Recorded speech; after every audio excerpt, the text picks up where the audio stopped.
Hello, my name is Veronika Timpe-Laughlin. Welcome to my talk on methodological developments in assessing L2 pragmatics. Now, before we jump into the topic, let me briefly tell you a little bit about myself. So I'm originally from Germany, and I have been working as a research scientist at Educational Testing Service in Princeton, New Jersey for the past 7 years. And here are some photos of our ETS campus. Now, you may not have heard of ETS, but you may have heard of the TOEFL test. So ETS is the organization that produces the TOEFL test. But we actually do a lot more, especially in research. We work a lot in the areas of language learning, language teaching, and language assessment. And so we do a lot of foundational work, and part of what I'm going to present on today is part of that research agenda. So let's see what you signed up for the next 25 minutes. We will be starting off with a very basic question: what is pragmatics? Then we'll look at the history of L2 pragmatics assessment, basically the 3 generations of L2 pragmatics assessment. The first generation, or the first phase, called the cross-cultural socio-pragmatic focus. Then we'll look at the pragmalinguistic and technology phase, and the discursive pragmatics and interaction phase. And then we'll conclude the talk with some recommendations for praxis, so for practical implementations of L2 pragmatics tests or measures. All right, let's get started. Pragmatics is, in a nutshell, defined as the study of language use in context. It has as its core the ability to map form and function with the goal of using language effectively and appropriately relative to a certain communicative context and its interlocutors. Now, that's a very complex definition, but it has certain aspects that are key for conceptualizing pragmatics, namely the ability to map form and function. It usually has a goal, so we're tailoring what we say to a certain goal or purpose. And we do that in a way that is as effective and appropriate as possible relative to the particular context we are in and the interlocutors we talk to. So underlying this rather general definition with the components is the idea that pragmatics is situated between grammatical knowledge and sociocultural knowledge. So grammatical knowledge on the one hand and sociocultural knowledge on the other. To make sense of pragmatics, it's important to understand that it involves both grammar and sociology at the same time. So grammar in this case describes the rules or conventions that govern language. And sociology, on the other hand, describes the conventions that govern what is socially, culturally, and otherwise situationally appropriate. So theorists often make a distinction that was originally proposed by Leach in 1983 between pragmalinguistics and sociopragmatics. So pragmalinguistics constitutes the more linguistic end of pragmatics, or the linguistic strategies and resources needed in order to encode or decode a given utterance.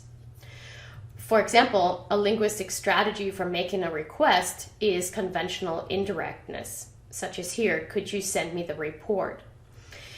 While the linguistic resources that you need in order to produce this conventionally indirect request include: you need to know how to make a question, you need to know how to use the right modals, you need to know how to hedge such a question. So pragmalinguistics is rather language specific and more closely interrelated with grammatical knowledge. Now, sociopragmatics, on the other hand, is the sociological interface of pragmatics. And it is concerned with the rules and conventions of situationally, culturally, and socially appropriate and acceptable language use. And this includes knowledge about the taboos, the mutual rights, obligations, and conventional courses of action that apply in a speech community. So social pragmatically competent language users are aware of these conventions. They know the rules behind social distance, relative power, degree of imposition. So in short, they know when, for example, the conventional indirect request here, such as could you send me the report, would be more appropriate to use over a very direct request like send me the report ASAP. So that part is connected to social cultural knowledge. So under pragmatics in general, we have a number of phenomena, and some of them are more closely related or associated with grammar, while others are more closely associated with social cultural knowledge. But when we talk about the construct of pragmatic competence, we're not just concerned with the language user's knowledge of pragmalinguistics and social pragmatics, we're also concerned with how the user can appropriately associate form and meaning in context. So, in a nutshell, pragmatics is the knowledge and ability to use the associations between form and meaning in context. So, as such, pragmatics is a key component of communicative language ability, and it has spurred a flurry of research over the past years in both second language acquisition and language assessment. Now, second language acquisition has investigated more the development of L2 pragmatics. So they have focused on developmental trajectories, cross-linguistic transfer, and language learning processes. And by contrast, research concerned with the assessment of L2 pragmatics has generally focused on the feasibility of assessing social language use.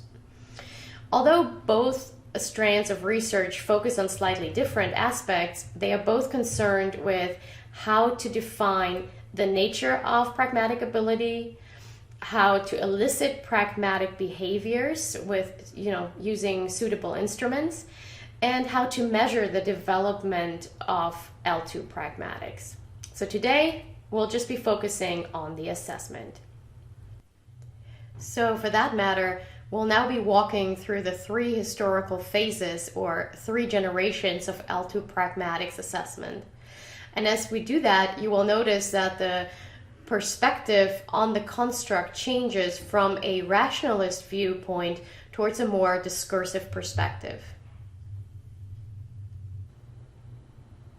So let's take a look at that first phase that is primarily concerned with the assessment of cross-cultural sociopragmatics.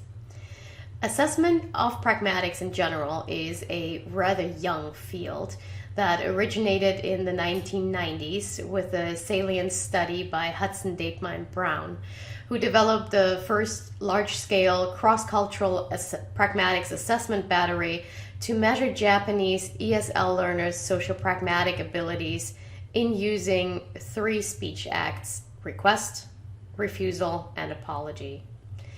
That assessment battery included two different item types, discourse completion tasks, as well as role plays. And here is an example of a written discourse completion task from that study. So as you see, it features a situation, so it gives you a scenario. In this case, you are to apply for a job in a small office and you need an application form. So you walk into the office and you have to make basically a request to the manager sitting at a desk. And so the test taker is tasked here with writing down the request that he or she deems most appropriate for that situation. Hudson, Deepma, and Brown turned a number of these DCT scenarios into role plays. So here is an example of one of the role play scenarios. The test taker is a company employee who needs to walk into a car garage in order to ask for the company van that broke down to be repaired earlier than was originally agreed upon.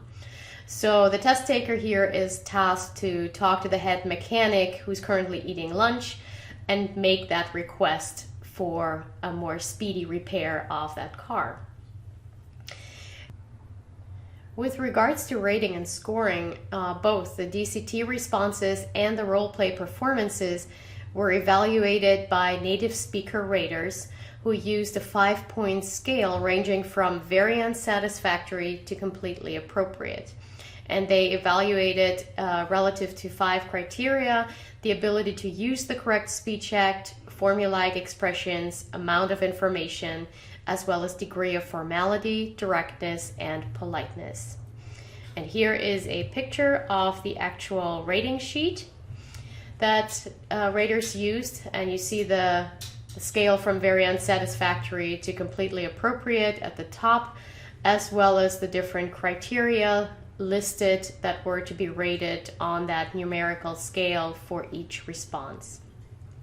Now, what becomes very apparent in this type of assessment is that these assessments are concerned with whether a test taker can realize a targeted speech act in quote unquote the correct way. So here we have a typical example of the rationalist view of pragmatics, where the pragmatics is regarded as an ability that is inherent to an individual. So the individual is viewed as a rational actor who uses his or her linguistic repertoire in order to achieve a particular intended communicative goal. Now, overall, Hudson, Deitma, and Brown's study was a huge step as it originated the field of L2 pragmatics assessment, really. But it was later on criticized particularly for 2 aspects, namely the reliance on the correct response, or as well as the native speaker ratings attached to it, and the kind of narrow focus of the test construct that was assessed. So in particular, with regards to the native speaker ratings here, critics have argued that judgments based on native speaker raters are not necessarily ideal, because they are probably more a function of the personality or social background of that person rather than actual language knowledge. So overall, these early assessments constituted an important step towards measuring L2 pragmatics, but they focused heavily on a small part of the larger construct, while neglecting pragmatic dimensions such as pragmalinguistics, implicatures, and extended discursive interaction. So in response to this relatively narrow socio-pragmatic construct that was represented in the early assessments, a stronger focus on pragmalinguistic dimensions began to emerge, coupled with further advances in technology. And one salient study here is Rover's work in 2006. Rover developed what is called agnostic web-based test battery that assessed 3 dimensions: the comprehension of implicatures, the comprehension of routine formula, and the production of requests, apologies, and refusals. And he did that by means of 2 different item types primarily: computer-scored multiple-choice DCTs and rater-scored DCTs with so-called rejoinders. And here are examples of these item types. Here's an example of the multiple-choice DCT. So it's very similar to the earlier one by Hudson, Deitma, and Brown, where you have a situation that is being described, and then you need to identify, in this case, what the correct implicature would be by selecting one of 4 possible responses. With regards to the DCTs with rejoinders, you also have a scenario and you're required to write down a potential response here.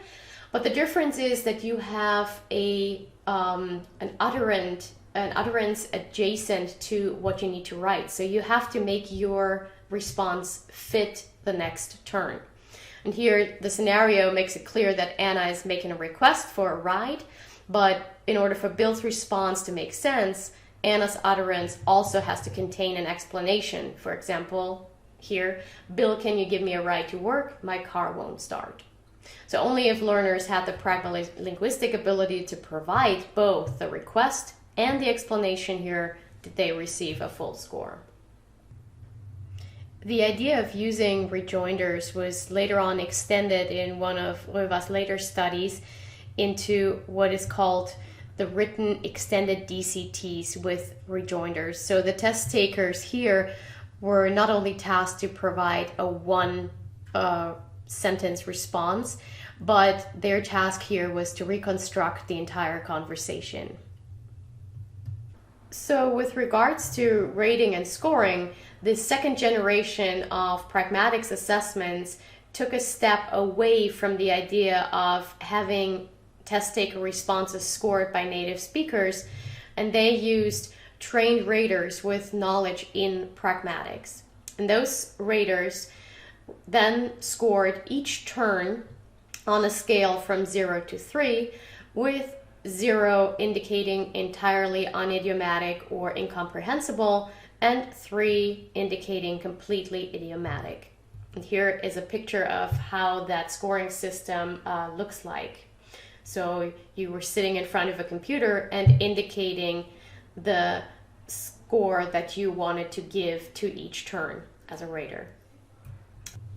So when we look at phase 2 overall, the research conducted in this second generation of L2 pragmatics assessment still operated within the rationalist speech act tradition. But the researchers broadened the scope of L2 pragmatics assessment, shifting it from a somewhat narrower focus on speech acts, politeness, and appropriateness to a more pragmalinguistic orientation with a conventionality correctness focus, if you want. So they also added a stronger focus on reception, and they began to implement technology. But as we saw, their items are still based on written DCTs, and the scoring happened for each turn separately. So, criticism was raised. What about the fact that speakers jointly organize their turns while employing interactional resources and thus accomplish pragmatic actions? So that was one point of criticism, and the other point was context. So if we looked at the items, they were relatively limited with regards to the knowledge they provided on the relationship between interlocutors, as well as the co-constructed nature of pragmatics in talk and interaction. So this criticism actually spurred research within the third phase. And the goal here was to develop a more comprehensive construct representation. So basically, recent L2 pragmatics assessment studies have drawn on conversation analysis, or CA, in order to inform their test instruments and scoring procedures. So that was the new element, basically, that entered this assessment. They used CA in order to investigate the interactional resources that we use in order to accomplish pragmatic actions in a conversation, and to get a better understanding of the co-constructed sequential unfolding of pragmatic meaning across multiple turns in a conversation. And one researcher who has done that really well is Soo-Jung Yoon. She used an approach rooted in task-based language assessment, discursive pragmatics, and interaction competence. So first she conducted a needs analysis. What are the pragmatic features that we need to know about in the particular context where I want to administer my assessment? And then once she had developed her instrument, she administered it in a pilot study to test takers in that particular target language use context and conducted an analysis of the language that they used. So bottom line, her test instruments were strongly rooted in in-person role plays, and here is a particular example where as a student you have to go and talk to your professor, so you're talking to a person in a higher position of power, making a request for a letter of recommendation. So she used role-play cards as well as props, and then had test takers talk to somebody who played the professor. Now she analyzed the performance data qualitatively using CA, as I just said, and then quantitatively deploying multifaceted rash analysis in order to identify performance markers for learners at different levels of proficiency, which she then used to inform the design of her scoring rubrics. And those scoring rubrics were, like in phase 2, used by trained raters based on a scoring manual. So here is a picture of her criteria and the scoring rubric that she used. It included 5 rating criteria on a 3-point scale. So you have content delivery, language use, sensitivity to situation, engaging with interaction, and turn organization. And in particular, the first 2 criteria provided insights into how test takers deployed pragmatic actions in conversations. So as you can see, for instance, on the language use, you have very detailed descriptions of the type of language, the linguistic expressions that were used by test takers in the target language use context, and so could then be constitutive focus for scoring. So overall, the discursive approach of pragmatics has broadened the construct representation and implemented a larger focus on authenticity by focusing on talk and interaction. CA has served as a magnifying glass to inform test construction, but what we see mostly is speaking research. There's little research in the written domain, so that is much needed, I would say. And they have very much relied on role plays, which are arguably time and resource intensive in terms of administering and scoring. So let's take stock for a second. So what we have seen in pragmatics is we have seen a move from social pragmatics via pragmalinguistics to interaction. So a slight shift in focus from a rationalist view to an interaction perspective, where you view the test taker as somebody interacting with an interlocutor, and the actual product is an outcome of that co-constructed joint conversation. We have seen 2 types of elicitation methods that have been surfacing time and again in different shapes and forms: DCTs and role plays. Now you may think, which approach is actually better and what should I use, DCTs or role plays? Well, the answer is neither approach is better, and it depends. So one of the main questions that you probably want to ask as somebody who is selecting or developing an assessment is, what is the intended use of the pragmatics assessment? So that's one of the main goals or one of the main driving questions that you need to start off from. Because establishing the goal or purpose of an assessment, here pragmatics assessment, will determine what is supposed to be measured, why it is measured, who will take the test, and how the test-based information is supposed to be utilized in the end. So starting with this question, there are a few more questions that you may consider when designing or selecting an L2 pragmatics assessment. For instance, which pragmatics features should be included? Now, the construct of pragmatics is complex, to say the least. And we saw that all new phases were basically driven by the attempt to broaden the construct representation. And, as we saw earlier, it includes phenomena as different as speech acts, routine formula, reactive tokens, politeness markers, speech styles, address forms, discourse strategies, hedgings, you name it, pragmatics has got it. So therefore, it's actually pretty impractical, if not impossible, to cover the entire construct in any individual assessment. And research and test developers have to select features of the construct that are of interest or relevant for the specific context or purpose of their assessment.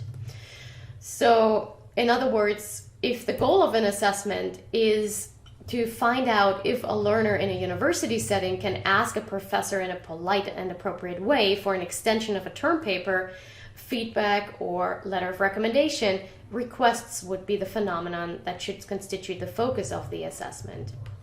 Now, by contrast, if the goal is to identify a customer service representative who can write polite emails that reassure worried clients, then the pragmatic focus may need to be placed on features such as salutations, tone, or genre. How to write an assurance email, basically. So investigations of the target language use context through observations, through corpora, or research studies can help to determine which pragmatic features to focus on in any assessment. Then there's the question DCTs or role plays. So how do you elicit evidence of the pragmatic phenomena you identified as relevant?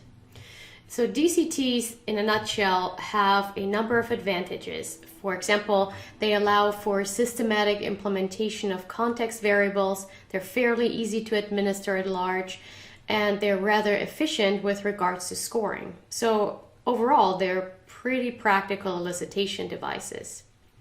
But then on the flip side, they capture test takers' offline knowledge of certain semantic formula. They are far from actual conversations, and their responses are not constructed under the pressure of real-time communication. Plus, research has found that test takers oftentimes respond in a way that they think they would respond in a real situation, but when actually put into a real conversation, their responses look very different. By contrast, role plays provide stronger evidence of how learners produce and comprehend pragmatic meaning in interaction. But they place cognitive demands on the test taker during the interaction, which may obscure their actual knowledge of pragmatic norms. So bottom line, as a rule of thumb, use DCTs for assessing aspects of pragmatic knowledge and role plays in order to elicit pragmatic performance in interaction. But make sure to always contextualize the scenario that is presented to test takers in order to adequately allow for form-function context mappings. Finally, the question that is probably very tricky is, how do we establish benchmark criteria? So pragmatic norms can vary from one context to the next and even among speakers in the same situation. So appropriateness is basically a moving target. And how do we do that? How do we make sure that we come up with what is appropriate in a certain situation? Now you can take certain steps to narrow that down. First of all, you can see what kind of behavior needs to be elicited or observed in order to draw inferences about learners' pragmatic ability in a certain context. So you can use observations, corpora, or analyses of discourse that provide insights into what stronger and weaker performance looks like and for what situation.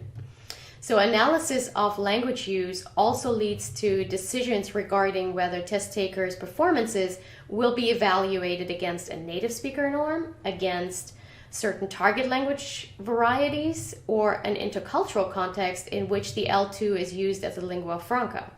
So in short, the assessment of L2 pragmatics hinges upon the context of language use.